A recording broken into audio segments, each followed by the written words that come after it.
자, 전 시간까지는 부동산학 기초이론 공부했고, 자, 지금부터는 각각의 부동산 활동에 대해서 구체적으로 살펴보는 시간을 갖도록 하겠습니다. 이걸 부동산학 강론해집니다. 강론은 1장의 부동산 경제론부터 7장까지 부동산 개발, 관리, 마케팅 여기까지 쭉 이런 내용 공부할 것이고, 여기 끝나면 제3편에 감정평가로는 내용이 좀 굉장히 많기 때문에 별도로 3편에다가 두고 있습니다. 맨 먼저 제1장에서는 부동산 경제론, 요거는 경제학에 있는 내용을 그대로 갖다가 옮겨 놓은 겁니다. 거의 그대로. 그래서 요거를요, 부동산 경제론 하는데, 이 경제론을 구성하는 내용은 크게는 이제 세 가지가 있습니다. 맨 먼저 수요 공급이론이다 해갖고, 이 어떤 경제 현상을 분석하기 위한 가장 기본이 되는 도구, 이거를요, 수요 공급이론 해줍니다.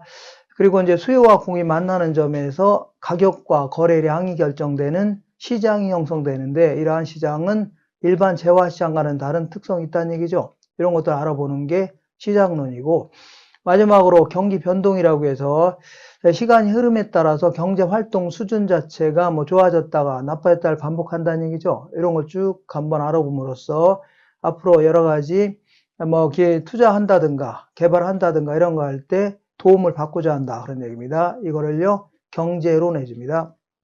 맨 먼저 수요 공급이론을 먼저 공부할 건데, 자, 요거 공부하기 전에 간단한 용어를 먼저 정리하고서 출발하겠습니다. 칠판에다가. 자, 이 수요 공급이론은 원래 경제학이라는 것은 아주 500년이 넘는 장구한 역사를 자랑하는 전통적이고 고유한 학문입니다. 근데 1800년대 이전까지만 하더라도 경제 현상을 설명할 때 주로 서술식으로 말로 주로 설명했습니다. 그러다 보니까 말이라는 것은요, 처음에 말을 할 때는 듣기 쉬운 것 같지만 말이 자꾸 많아지죠. 그럴 때는 뭐가 뭔지 주제가 뭔지 모를 정도로 헷갈리기 시작합니다. 그래서 1892년도에 영국의 캠브리지 대학교 교수였던 알프레드 마샬이 경제학 원리라는 책을 서술하면서 그 책에서 수요 공급이론, 탄력성, 외부성, 소비자 잉여 이런 걸 언급하면서 그래프를 가지고 분석하기 시작했던 겁니다. 그러다 보니까 후배 학자들도 같이 따라서 이제 그래프를 가지고 계속 분석하는 바람에 지금까지도 경제학은요, 거의 한 80% 정도가 그래프를 가지고 주로 설명합니다. 이렇게 하시고, 결국은 20세기 경제학 발전에 지대한 공헌을 했던 자가 알프레드 마샬인데, 어쨌거나 이분은 이제 이 수요 공급이론은 그 어떤 경제 현상을 분석하기 위한 가장 기본이 되는 도구입니다. 그래서 어떤 식으로 했냐면 그림의 형태로 한번 알아보겠습니다. 이런 식으로 딱 한 다음에 이쪽에다가는 가격이다 해서 플라이스 해줍니다. 자, 이쪽에다가는요 수량이다 해서 이제 퀀터티 해줄게요. 이거 N자입니다. 이렇게 요거는 소비량이 될 수도 있고 판매량이 될 수도 있는 겁니다. 그리고요, 우리 같은 소비자 입장에서는 어떤 재화의 가격이 비싸면 덜 사려고 합니다. 싸면요, 더 많이 살 수 있기 때문에 이렇게 이러한 형태의 소비 행태를 보이는데, 요거를 뭐라고 하냐면 디맨 이렇게 얘기합니다. 수요다 이렇게 얘기합니다. 소비자 입장에서 소비 행태. 그 다음에 판매자는요, 어떤 재화의 가격이 좋아지면 그런 거 더 많이 만들어 팔려고 할 겁니다. 그러다 보니까 이러한 형태의 판매 행태를 보이게 되는데, 요거를요, 서플라이 해갖고 공급이다. 판매자 입장에서의 판매 행태를 얘기하는 겁니다. 이때 시장에서는요, 수요와 공급이 만나는 점, 이 점에서 균형을 이루게 됩니다. 자, 이거를요, equality 해줄게요. 자, 이렇게 해서 균형점 하의 가격을요, 균형 가격, 균형점 하의 수량을요, 균형량, 균형 거래량, 이렇게 얘기합니다. 자, 그리고 이러한 틀을 가지고 각종 경제 현상을 이제 분석하겠다는 얘기죠. 이 가장 기본이 되는 틀이라고 생각하시면 돼요.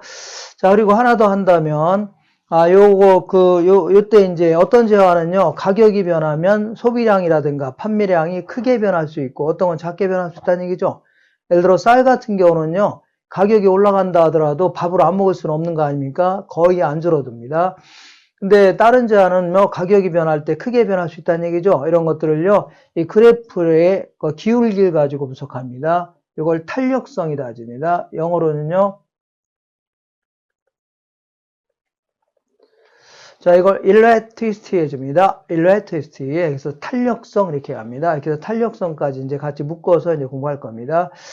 자, 그래서 이러한 틀을 가지고 이제 분석하는 게 수요 공급 이론인데, 어쨌거나 이걸 영어를 다 쓰게 되면, 이게 좀 번잡스러우니까 지금 더 약속하는 겁니다. 자, 지금 더 P 해주면 가격, 이렇게 약속하는 겁니다. 그 다음에 Q 해주면은요, 수량, 뭐, 판매량이 될 수도 있고, 소비량이 될 수도 있고, 그 다음에 D 해주면은요, 수요, 이렇게, 그 다음에 S 해주면은요, 공급, 이렇게, E 해주면요, 균형, 혹은 균형점 해주면 돼요. 그 다음에 요것도 E라고 쓰게 되면, 뭐, 이렇게, 같이, 똑같은 용어이기 때문에 이걸 흘려서 주로 이제 탄력성 하면 이렇게 표현합니다. 수요의 가격 탄력성, 공급의 가격 탄력성, 이러한 형태로. 이러한 형태의 틀을 가지고 분석하는 게 수요 공급 이론입니다.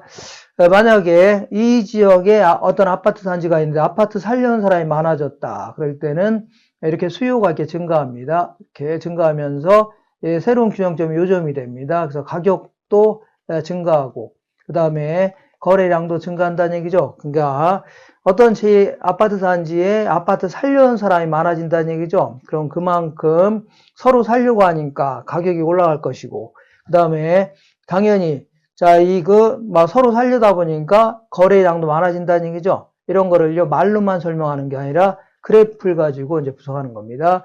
자, 이렇게 해서 이러한 틀을 가지고 앞으로 이제 계속 분석을 해볼 겁니다. 이렇게. 자, 그러면, 앞으로 공부할 내용은 딱 정해져 있습니다. 정해져 있어요. 그래서 맨 먼저 이 수요가 뭐냐, 그 다음에 수요 곡선 자체를 아까처럼 오른쪽 아니면 왼쪽으로 움직이는 요인들이 있죠. 이런 걸 알아보는 게 첫 번째 목표입니다. 그러니까 주변에 이제 이상한 여러 가지 얘기는 하지만 그거는 이제 부수적인 얘기고, 결국은요, 수요 곡선 자체를 오른쪽 아니면 왼쪽으로 움직일 것인가, 요거 알아보는 게 첫 번째 목표고, 두 번째는요, 공급은 또 뭐고, 얘를 오른쪽 아니면 왼쪽으로 움직이는 요인이 있다는 얘기죠. 요거 알아보는 게 두 번째 목표입니다. 세 번째는요, 수요와 공급이 이렇게 왔다 갔다 하게 되면 균형점도 변해 나갑니다. 요거 세 번째는 부수적으로 균형점의 이동 알아볼 겁니다. 마지막으로 탄력성, 이렇게 해서 순서에 따라서 진행할 겁니다. 순서에 따라.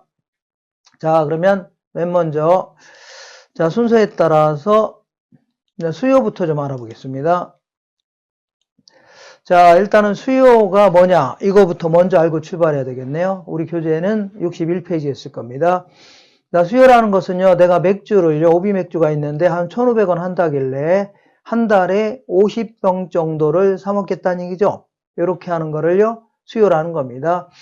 자, 그러니까 내가 한 달에 오비 맥주를 1,500원 한다길래 50병 정도 사 먹겠다. 이걸 구체적으로 쓰자면 일정 기간 동안에 어떤 오비 맥주가 있는데 한 1,500원 한다길래 50병 정도를 구매하고자 하는 수량. 그리고 서비스 같은 경우는 교육 서비스라든가 의료 서비스를 병원 가서 몇 개 사겠다 이런 것보다는 어느 정도를 서비스 받고자 하는 욕구다, 이런 표현이 낫겠네요. 그럼 하나하나 좀 자세히 살펴보겠습니다. 자, 내가 오비 맥주를 50병 사 먹겠다. 이거는 정확성이 떨어집니다. 왜냐하면 그냥 무턱대고 50병 하면 하루에 50병인지 1년에 50병인지 알 수 없는 거죠. 그러니까 반드시 기간을 좀 명시할 필요가 있습니다. 일주일에 10병 정도를 사 먹겠다. 한 달에 50병 정도를 사 먹겠다. 이런 식으로 해서 기간을 좀 명시해 줘야 됩니다. 요거를 경제학에서 유량 변수다, 이렇게 표현합니다. 영어로는요, 일정 기간, 흐름, 이런 걸 나타내는 플로우 개념이다, 이렇게 합니다. 그래서 반드시 수요는요, 기간을 명시해 줘야 된다, 그런 얘기입니다. 그리고 이거는요, 이미 구입한 수량이 아니라 몇 개를 얼마에 사려는 의사를 얘기하는 사전적 개념이라 해줘야 됩니다. 말이 약간 좀 어렵게 느껴질 수 있는데, 자, 요거는요, 아까도 얘기했지만, 요거는요, 수요라는 것은 파는 쪽은 신경 쓰지 마시고, 사는 쪽에서만 분석하는 게 수요입니다. 파는 자가 불쌍하니까 사주겠다, 이런 거 하지 마시고, 순전히 우리 입장에서만 분석하는 겁니다. 모든 사람들은 합리적이고 경제적인 간을 가정해서, 자, 우리 그 사과장수 아저씨는 농산물 시장에서 물건을 떼어와 갖고 10,000원에 7개를 팔려고 합니다. 근데 이제 소비자 입장에서는 가능하면 경제적 인간을 가정해서 돈을 조금 주면서 사과는 많이 가져가려고 할 겁니다. 그래서 7,000원에 10개를 달라는 얘기죠. 그러면 서로 이제 거래가 이제 상충되면서 충돌이 일어나면서 거래가 성립이 안 될 겁니다. 자, 그러니까 판매자는 가능하면 돈을 좀 많이 받으면서 사과는 적게 주려고 하고, 그 다음에 이 소비자는요, 돈은 조금 주면서 사과를 많이 가져가려고 하죠. 그러다 보니까 충돌이 일어나면서 아줌마가 왜 이렇게 비싸요? 이렇게 몇 개 안 줘야 하면서 집에 가려고 한다면, 아저씨가 굳이 팔고자 한다면 아줌마 불러야 되겠죠? 아줌마하고 불렀다가는 그냥 가시니까, 누님, 왜 그러세요? 그 대신 제가 이 1,000원 깎아 드릴게요. 아니면은 이 8개 드릴게요. 이렇게 할 수 있는 거죠. 10,000원에. 그러면 아줌마가 그래 좋다. 오케이 하면 최종적으로 가격과 수량이 결정되는데, 여기서는요, 최종적으로 가격과 수량이 결정돼서 최종적으로 구입한 수량을 얘기하는 게 아니라 순전히 소비자 입장에서 자신의 소득이라든가 아니면 구매 성향, 아니면요, 어떤 선호도 이런 걸 감안했을 때 이 정도 가격이라면 이만큼 사겠다는 얘기입니다. 저 정도 가격이라면 저 정도 사겠다. 이렇게 해서 의도된 수량을 얘기하는 겁니다. 이따가 이제 판매자도 마찬가지로 소비자하고도 상관없이 자기도 농산물 시장에서 띄운 가격이 있기 때문에 이 정도의 가격에서는 이만큼 팔겠다는 얘기죠. 저 정도의 가격에서는 저 정도 팔겠다면서 의도된 수량을 얘기하는 겁니다. 다시 말하면 최종적으로 거래된 수량이 아니라 소비자 입장에서 몇 개를 얼마에 사려는 의사를 얘기하는 사전적 개념이다. 이렇게 하시고, 그리고 이러한 수요는 반드시 구매력을 갖추고 있어야 됩니다. 돈을 갖고 있으면서 뭘 사겠다 이렇게 해줘야 되지, 돈도 하나도 없으면서 지나가는 BMW 보더니 저 사겠다 한다고 살 수는 없는 거 아닙니까? 그러니까 항상 시장에서 실질적인 소비량이 결정되기 위해서는 돈을 갖고 있으면서 뭘 사겠다 이렇게 나와야 되는 겁니다. 이런 걸요 유효 수요라는 겁니다. 자, 그래서 이 부분을 조금 더 자세히 좀 알아보겠습니다. 조금 더 자세히.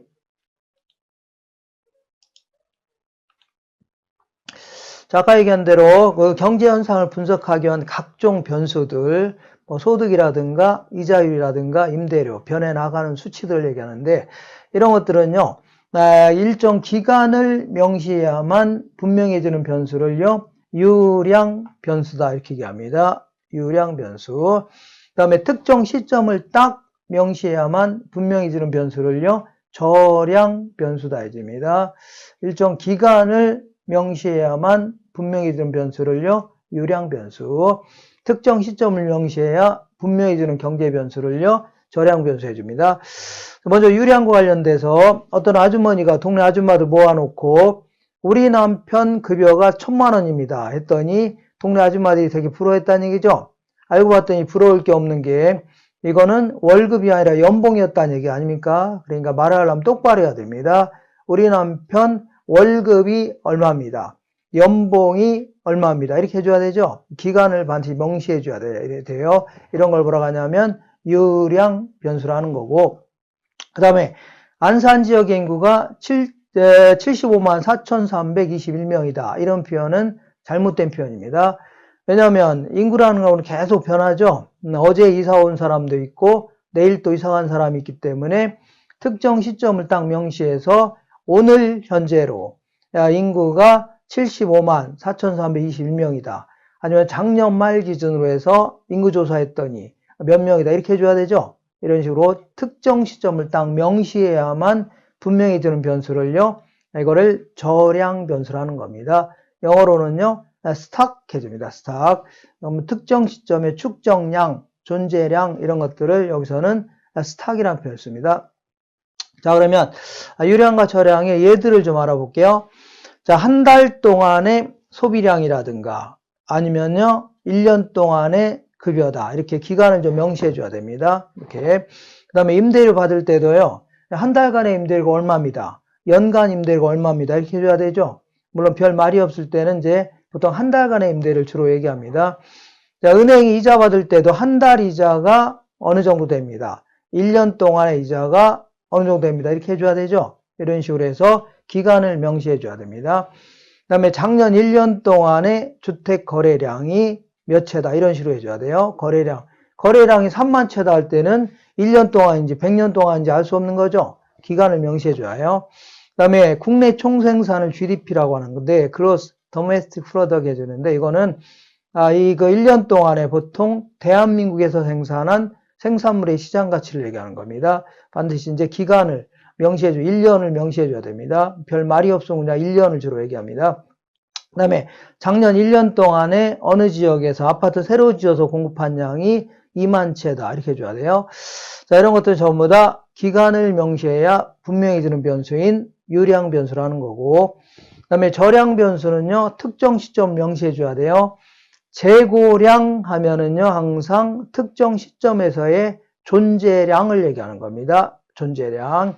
이거를요, 재고량 해줍니다. 자, 그러니까 주택 재고량이 몇 채다. 이렇게 할 때 어떤 지역의 주택 재고량이 몇 채다 할 때는, 자, 이게 잘못된 표현입니다. 왜냐하면 어떤 지역의 재고량이 뭐 14만 채다는 건 잘못된 표현이죠. 왜냐하면 어제 새로 짓는 것도 있고 내일 또 철거되는 것도 있는 거 아닙니까? 그러니까 항상 특정 시점 명시해서 오늘 현재로 주택 재고량이 몇 채다 이런 식으로 해줘야 돼요. 그 다음에 자산이라든가 자본 이런 것들은 뭐 재산 상태를 나타내는 건데 내 재산이 3억이다 이런 표현은 잘못된 표현입니다. 왜냐하면 어제 내가 월급 타서 늘어날 수도 있고 내일 또 애들 학비로 쓸 수도 있기 때문에 항상 오늘 현재로 내 재산이 얼마다, 작년 말 기준으로 얼마다 이렇게 해줘야 돼요. 그걸 저량 변수라는 겁니다. 가격도 계속해서 변동될 수 있기 때문에 오늘 현재로 어떤 부동산의 가격이 어느 정도 됩니다. 이렇게 해줘야 돼요.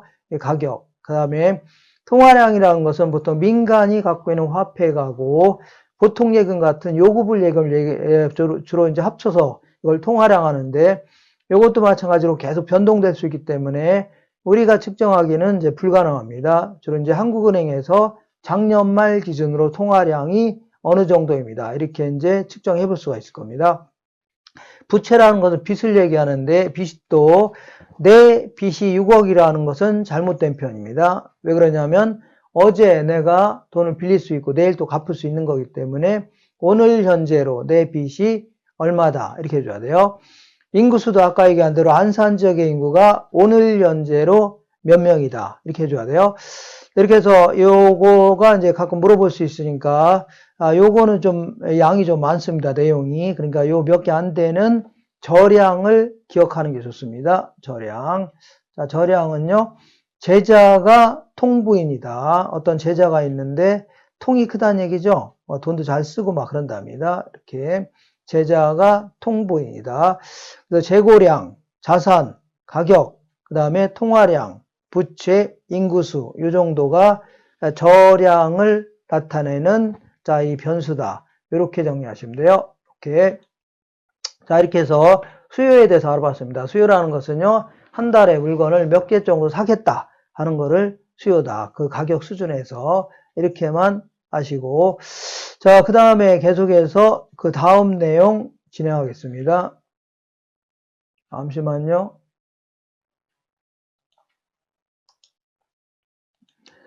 자, 수요는요, 요것도 수요하고 관련돼서, 개념에 관련돼서, 수요는요, 유효수요라는 게 있고, 잠재수요라고 있는데, 유효수요는요, 구매력을 갖춘 수요, 이거를요, 유효수요라는 거고, 잠재수요는요, 구매력을 못 갖춘 수요, 이걸요, 잠재수요라는 겁니다.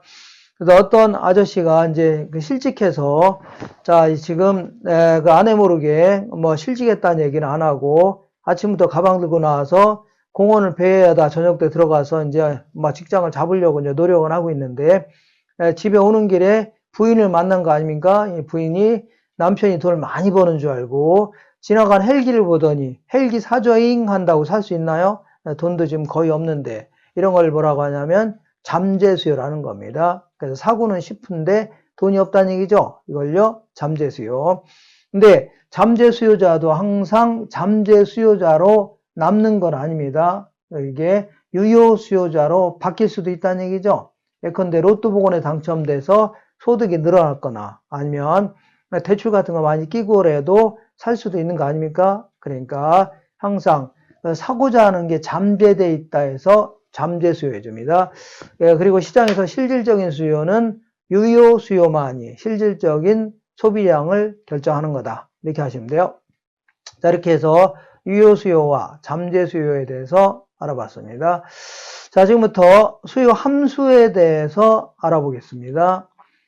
자, 지금부터 본격적으로 수요 함수는요, 어떤 재화의 소비량에 영향을 줄 수 있는 것들이 있죠. 이런 걸 쭉 한번 나열한 거를요, 수요 함수다 이제입니다. 어떤 재화의 소비량에 영향을 줄 수 있는 것들을요, 쭉 나열해 본 겁니다.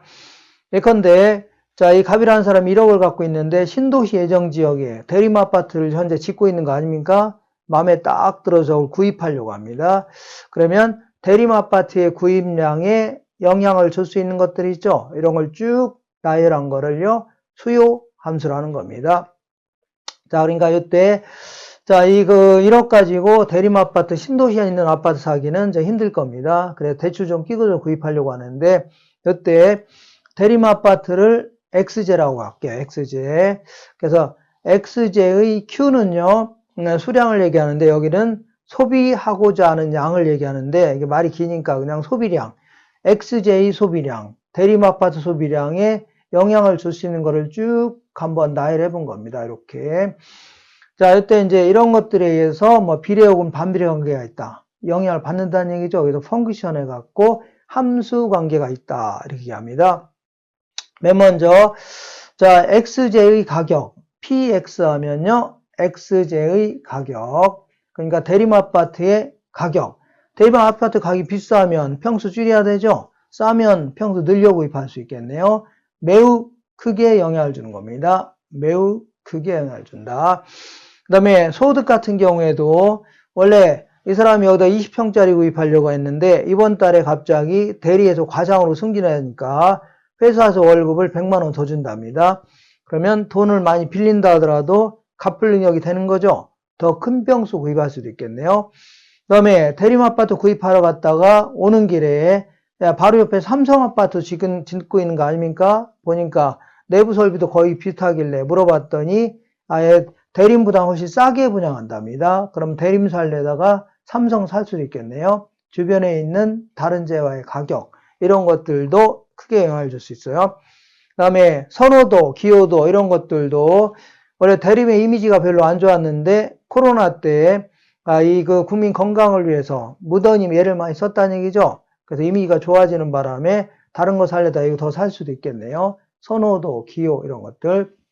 그 다음에 이자율이 인하되면 은행한테 줄 돈이 줄어드니까 돈을 더 많이 빌리고 싶을 겁니다. 더 많이 빌려서 더 큰 병 수입할 수 있는 거죠. 그 다음에 여기다 아파트 구입한 사람들은, 대림 아파트 구입한 사람들은 취득세를 안 받겠답니다. 자, 그러면 취득세 부담이 없으니까 더 큰 병 수입할 수 있겠네요. 그 다음에 광고 같은 게 많아진다면 당연히 대림 아파트 살 사람이 많아질 겁니다.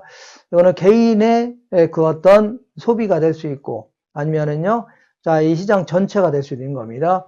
그리고 이 지역의 대림 아파트 가격이 올라갈 걸로 예상된다. 그러면 지금 사는 거, 자, 올라갈 때 사는 것보다는 지금 당장 쌀 때 사는 게 낫겠죠. 그러니까 소비가 이제 증가할 수 있다는 얘기입니다. 이렇게 소비량이 증가할 수 있다는 얘기죠. 그런 얘기입니다. 자, 이때 자, 수요 곡선이라는 것은요.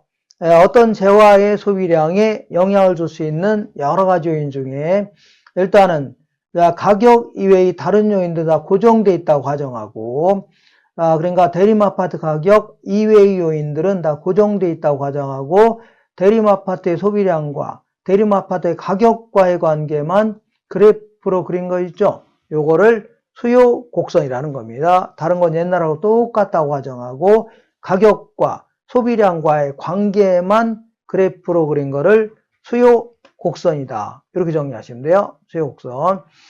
자, 그래서 이렇게 보겠습니다. 자, 수요 곡선은요. 해당 재화의 가격과 소비량과의 관계만 그래프로 그린 건데, 이때 갑이라는 사람은요, 우리 주변에서 볼 수 있는 아주 평범한 보통 사람입니다. 소득이 매우 높지도 않고 매우 적지도 않고 딱 보통 정도, 인간성도 보통 정도, 키도 딱 중간 정도, 이렇게 어제거나 주변에서 볼 수 있는 평범한 사람 중에 한 명인데, 이 사람이 대림아파트 좀 구입하려고 합니다. 그래서 이때 이 사람은요, 가격이 만약에 1,500만 원이라면, 평당 1,500만 원이라면 30평짜리를 구입하려고 했습니다.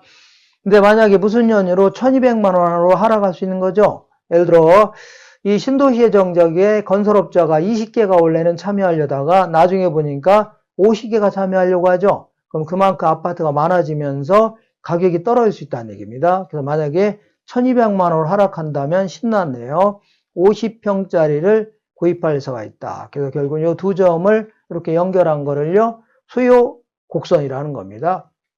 이거는 그야말로 감각적으로 사람들은 가격이 싸면 더 많이 소비하려고 하고 비싸면요 덜 소비하려고 하죠. 이걸 이 수요의 법칙이라는 겁니다. 그래서 가격과 수요량은 반비례한다는 얘기죠. 이걸 그림을 그린 겁니다. 그러니까 가격이 올라가면은요 소비량은 줄이려고 하고 가격이 하락하면 소비량 늘리려고 하죠. 이걸 수요의 법칙이라는 겁니다. 수요의 법칙에 따라 그림을 그린 건데, 이거는 이제 감각적으로 그린 거지만 원래 소비자 이론 시간에 이거를요 무차별 곡선 이론이다, 현시 선호 이론이다, 이런 걸 가지고 논리적으로 도출합니다. 근데 여기서는 그냥 비싸면 더 사고 싸면 많이 사려고 하죠. 이런 걸요 수요의 법칙에 따라 그림을 그린 거다, 이렇게 하시면 돼요.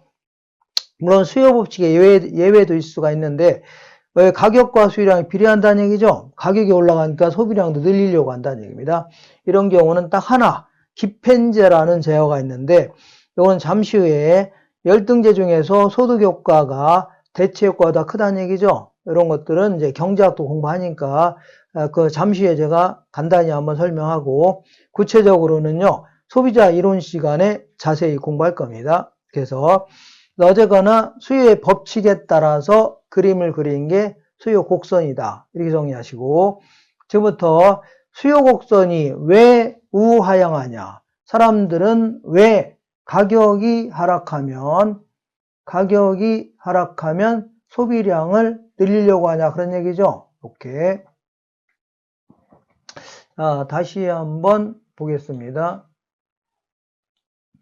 자, 가격이 하락하면 왜 소비량을 늘리려고 하냐, 거꾸로 가격이 올라가면 소비량을 왜 줄이려고 하냐 했죠. 그래서 자, 한 50년 넘게 경제학을 강의하신 노 교수님한테 왜 사람들은 가격이 하락하면 소비량을 늘리려고 합니까? 그랬더니 막 신경질 내면서 야, 이놈아 싸니까 더 많이 사는 거 아니냐, 이렇게 했다가는 아무래도 좀 없어 보이죠. 그래서 논리적으로 한번 얘기를 해보겠다, 그런 얘기입니다. 이거를요 수요 곡선이 우하향하는 이유다 해줄게요.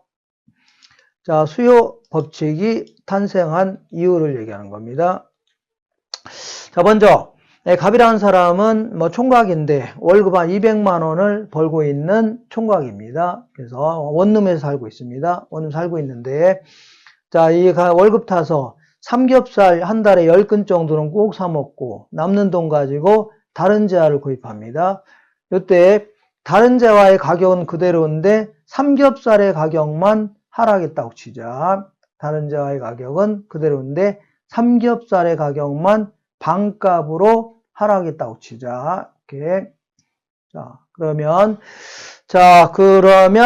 다른 재화는 가격이 그대로인데 삼겹살만 가격이 반값으로 떨어졌다는 얘기죠. 그러면 상대적으로 이 사람이 사는 재화 중에 상대적으로 다른 재화는 비싼 꼴이 된 겁니다. 그러다 보니까 상대로 비싸진 거를 덜 사고 싼 걸 많이 사려고 한다는 얘기죠. 이런 걸요 대체 효과다 해줍니다. 대체 효과. 그래서 어떤 사람이 10만 원 가지고 저녁 때 이마트에 가서 삼겹살 한 근하고 다른 재화를 구입하러 이마트에 갔는데, 저녁 때 어떤 아저씨가 마이크 들고 삼겹살 반값으로 하락했다는 얘기죠. 그러면 이 사람 입장에서는 상대적으로 다른 재화는 비싸고 얘가 싸진 거기 때문에 다른 거 덜 사고 삼겹살 한 5근 살 수 있다는 얘기죠. 이런 식으로 사람들은요, 상대적으로 비싼 거 덜 사고 싼 거 많이 사려고 합니다. 예를 들어서 한 기름 가격이, 휘발유 가격이 1,800원일 때는 항상 한 3만 원어치 넣고 다녔는데 어느 날 1,400원을 하락했다는 얘기죠. 그러면 주유소 가서 주유원한테 그럴 겁니다. 가득 넣어주세요. 이렇게 할 겁니다. 다른 것도 덜 사고. 이런 식으로 사람들은요, 상대적으로 비싼 걸 덜 사고 싼 거 많이 사려고 한다는 얘기죠. 이걸 뭐라고 하냐면 대체 효과라는 겁니다. 모든 사람들은요, 대부분의 사람들은 이런 행태를 보이는 겁니다. 우리 경제학은요, 100명이 어떤 행동했을 때 95명 정도가 이런 행태를 보인다. 그러면 일반화된 이론으로 만들 수가 있다는 얘기입니다. 이걸 무슨 효과라고요? 대체 효과다입니다. 모든 사람들은 이런 행태를 보인다. 그런 얘기입니다. 이번에는 대체 효과는 없다고 치고, 옛날하고 삼겹살이 됐든 다른 자가 됐든 똑같은 양을 월급 타서 200만원 월급 타서 구입한다고 치자. 그러면 이 똑같은 양을 구입한다 하더라도 돈이 남는다는 얘기죠. 왜냐하면 삼겹살의 가격이 반값으로 떨어졌잖아요. 그러니까 똑같은 양을 구입한다 하더라도 200만원 벌어서 똑같은 양을 구입한다 하더라도 돈이 남는 바람에 소득이 증가된 효과가 나타납니다. 물건을 더 살 수 있는 효과가 나타난다는 얘기죠. 그래서 이 소득이 증가된 효과가 있기 때문에 다른 재화가 됐든 삼겹살이 됐든 더 많이 산다는 얘기죠. 이런 걸 뭐라고 하냐면 소득 효과라는 겁니다. 소득 효과. 그래서 왜 어떤 재화의 가격이 하락하면 소비량을 늘리려고 하냐면 다른 재화에 비해서 상대적으로 싸졌기 때문에. 두 번째는요, 소득이 증가된 효과가 있기 때문에 소비량을 늘리려고 하는 겁니다. 이때 자, 요게요, 이 삼겹살이 아니라 무슨 뭐 연탄이라든가 아니면은요, 무슨 뭐 저가주택이다. 달동네에 있는 아주 뭐 저급주택이라는 얘기죠. 이럴 경우에는요, 오히려 소득이 증가하면 좀 이따 한 번 더 할 건데, 다음 시간에 오히려 소비를 줄이려고 합니다. 오히려 이런 건 돈 많이 버는데 소득이 막 늘어나는데 이렇게 이런 걸 열등제라는 겁니다. 이렇게 연탄이라든가 뭐 사람마다 차이가 날 수 있지만 어쨌거나 달동네에는 저급주택 이런 걸 열등제라 하는데 이런 제아들은요, 소득이 증가하면 오히려 소비를 줄이려고 합니다. 돈도 많이 버는데 이거 왜 삽니까? 그래서 이때 이제 이게 만약에 열등제다 그러면 오히려 소득이 증가하니까 소비를 줄이려고 합니다. 이렇게 줄이려고 하는데 만약에 대체 효과로 인해서 증가하는 효과보다 소득 효과로 줄어든 효과가 더 크다는 얘기죠. 그러면 요거랑 상쇄되면서 오히려 소비량이 줄어들 수 있겠네요. 이런 거를요, 이거를 기펜제 줍니다. 기펜제는 가격이 하락하니까 소비가 오히려 줄어든다는 얘기죠. 이렇게 이걸요, 수요 법칙의 예외다 해줍니다. 예외. 이런 것들은 소비자 이론 시간에 조금 자세히 알아볼 겁니다. 이런 식으로 좀 알고 계시면 돼요. 자, 그 다음에 이번에 어떤 얘기를 할 거냐면 이렇게 해보겠습니다. 이번에는 개별 수요 곡선과 시장 수요 곡선. 자, 개별 수요 곡선은 소비자 한 명 한 명의 수요 곡선을 개별 수요 곡선 해주고, 시장 수요 곡선은요, 개별 소비자의 수요 곡선을 가격대별로 수평적으로 합쳐놓은 거, 이걸 뭐라고 하냐면 시장 전체 수요 곡선 해줍니다. 예를 들어, 자, 신도시 예정 지역에 대림 아파트 구입하려는 사람이 딱 2명밖에 없다 합시다. 갑과 을밖에 없다 합시다. 이렇게 단순화시켜서 분석해야 이게 분석할 수 있는 거지. 있는 그대로 분석했다가는 거의 불가능해집니다. 둘밖에 없다고 가정해보자. 갑은 아까 그 사람입니다. 그 사람은요, 1,500만 원일 때는 30평짜리 구입하려고 했고, 그 다음에 1,200만 원일 때는 50평짜리 구입하려고 했습니다. 을은 갑보다는 돈이 많지 않아서 1,500만 원일 때는 20평짜리, 1,200만 원이라면 30평짜리 구입하려고 했습니다. 근데 시장에서는요, 이 2명밖에 없다고 가정했으니까 두 사람의 수요 곡선을 이렇게 가격대별로 수평적으로 합쳐놓은 거, 이걸 뭐라고 하냐면 시장 수요 곡선 해줍니다. 예를 들어서 1,500만 원일 때는 갑은 30평, 을은요 20평 구입하려고 하니까, 자, 시장 전체에서는 1,500만 원이라면 50평을 구입하려고 하네요. 합쳐서. 그 다음에 1,200만 원이라면 갑은 50평, 을은요 30평이니까 합쳐서 80평 구입하려고 하죠. 그러니까 이러한 형태로 그림을 그려진 거를요, 시장 수요곡선해집니다. 그러니까 개별 수요곡선보다는 완만한 형태로 그려집니다. 근데 요거는 2명밖에 없다 가정했지만 실제로는요, 뭐 무지하게 많겠죠. 그래서 이 수요곡선 자체가 오른쪽으로 한 300m 정도 가 있을 겁니다. 그럼 나중에는요, 공급곡선하고 수요곡선을 하나의 그래프로 집어넣을 건데, 자, 그때는요, 이때는 부호 자체를 뭐 100만 평, 아니면요, 뭐 10만 평, 이런 식으로 해서, 이렇게 이제 부호 자체를 바꿔야 됩니다. 바꾸어서 하나의 그래프로 집어넣어야 됩니다. 그러니까 지금은요, 의미 정도만, 한 사람 한 사람의 수요곡선을 수평적으로 합쳐놓은 게 시장 수요곡선이다. 이렇게 정리하시면 되는 겁니다. 요 정도에서 일단 수요에 대해서 좀 알아봤고, 이제 가장 중요한 게 아까도 얘기했지만 수요곡선 자체를 오른쪽으로 움직일 건지 왼쪽으로 움직일 건지 요거 알아보자고 하는 게 우리 첫 시간에 수요 이론 시간에 이제 결론입니다. 수요의 결론이 되는 건데 요거는 잠시 끊었다가 다음 시간에 하도록 하겠습니다.